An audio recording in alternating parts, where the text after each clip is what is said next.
Your mind is the command center of your entire existence. Everything you do, everything you achieve, everything you fail at, everything you allow, deny, build, or destroy begins in one place: your thoughts. People underestimate the power of their mind because they can't physically see it.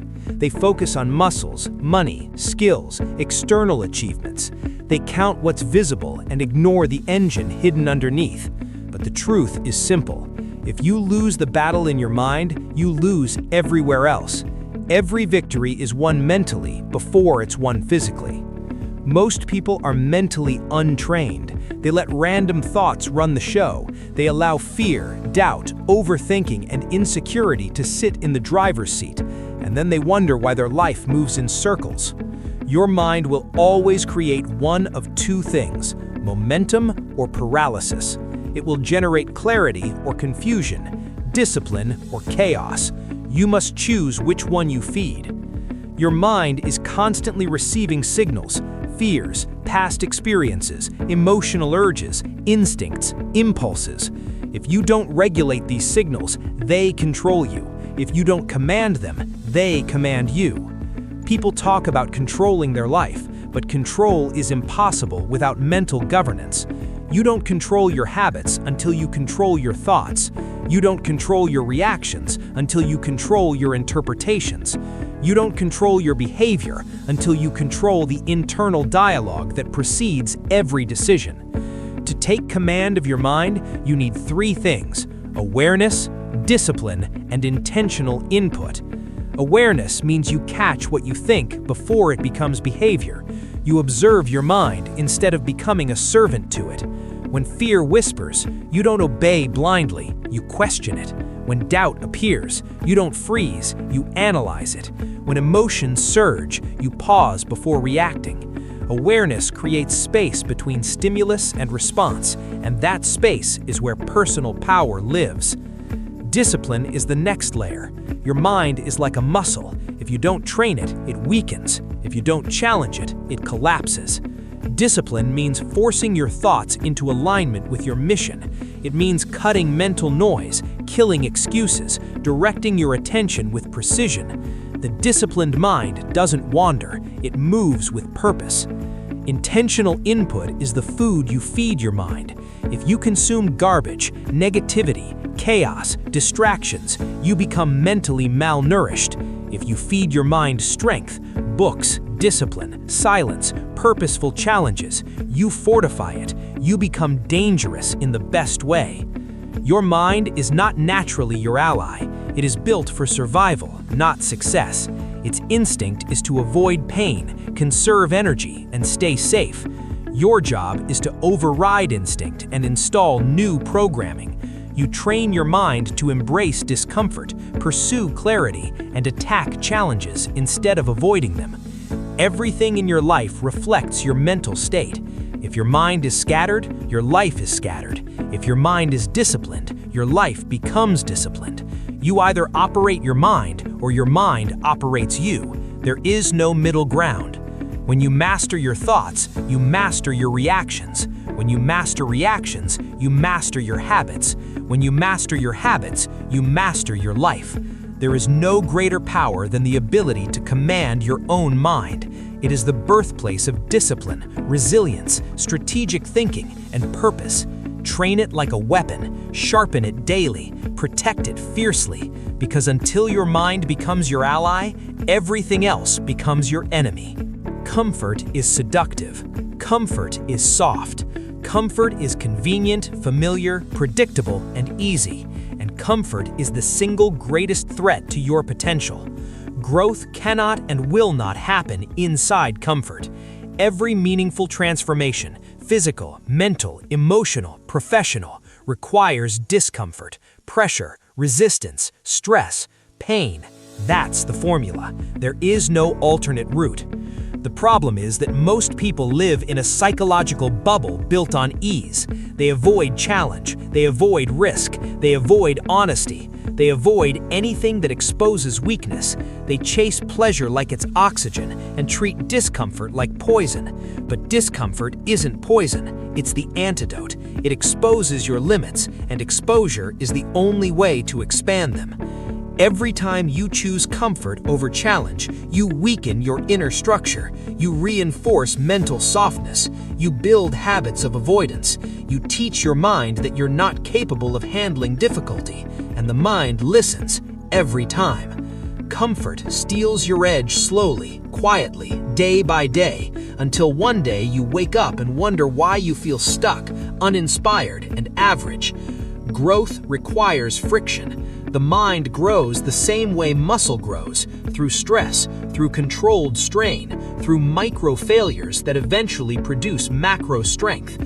Comfort prevents this process. It blocks the pressure required to build resilience and capacity.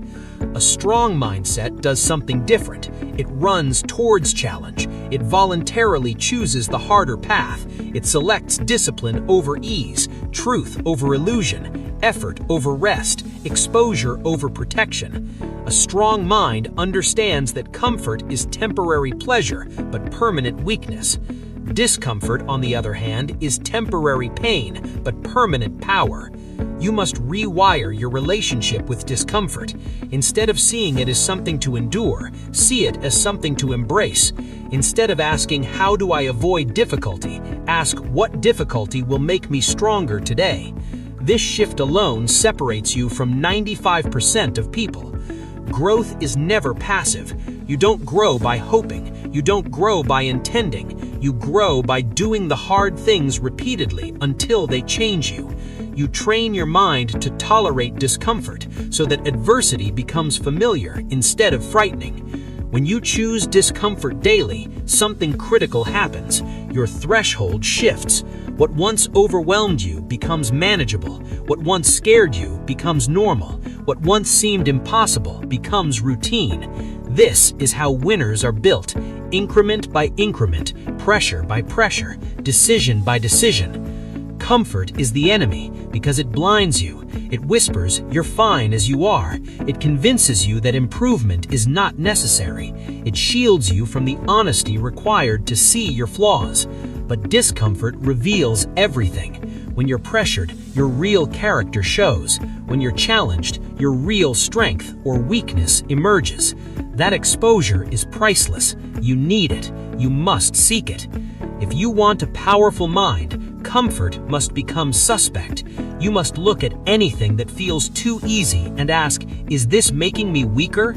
Because the truth is, comfort is not neutral. It doesn't just keep you steady, it drags you backward. It doesn't protect your potential, it suffocates it.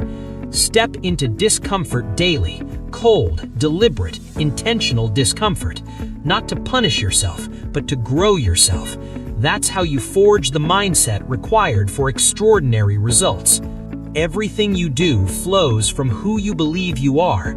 Identity is the engine powering every action, habit, and decision. People think they change by forcing behavior, but forcing behavior without changing identity is temporary. If you want real transformation, you must rewrite the story you tell yourself about yourself. Identity is the strongest force in human psychology. You will always act in alignment with who you believe you are, even if that belief is false, outdated, or destructive. If you believe you are disciplined, you behave disciplined. If you believe you are weak, you behave weak. If you believe you are capable, you act capable. If you believe you are limited, you sabotage yourself to stay consistent with that belief. Identity is powerful because it is invisible. You don't see it, but you feel its grip in everything you do. It shapes your self-talk, your standards, your boundaries, your ambition, your willingness to try, your tolerance for failure, and your response to adversity. Identity becomes destiny, but only if you let it stay unconscious. Most people never update their identity. They operate on old programming, labels from childhood, failures from the past, opinions from others. They let outdated beliefs determine their present behavior. This is mental imprisonment. To break free, you need identity recalibration. You need to consciously define who you are becoming instead of unconsciously repeating who you were. Identity change begins with evidence. The mind believes what it sees repeated. When you show yourself small acts of discipline, your identity shifts towards discipline. When you show yourself small acts of courage, your identity shifts towards courage. You earn a new identity through consistent action, not through wishful thinking. Your identity must match your goals. If your goal is big, but your identity is small, you will self-sabotage. If your goal requires strength, but your identity is built on excuses, you will collapse. You cannot outperform a weak identity. Your job is to build an identity that matches the future you want. That identity must be intentional, not accidental. Ask yourself, who do I need to become to achieve the life I want? Then build the behaviors that reinforce that identity daily. Identity drives behavior because the mind hates internal conflict. If your daily actions contradict your identity,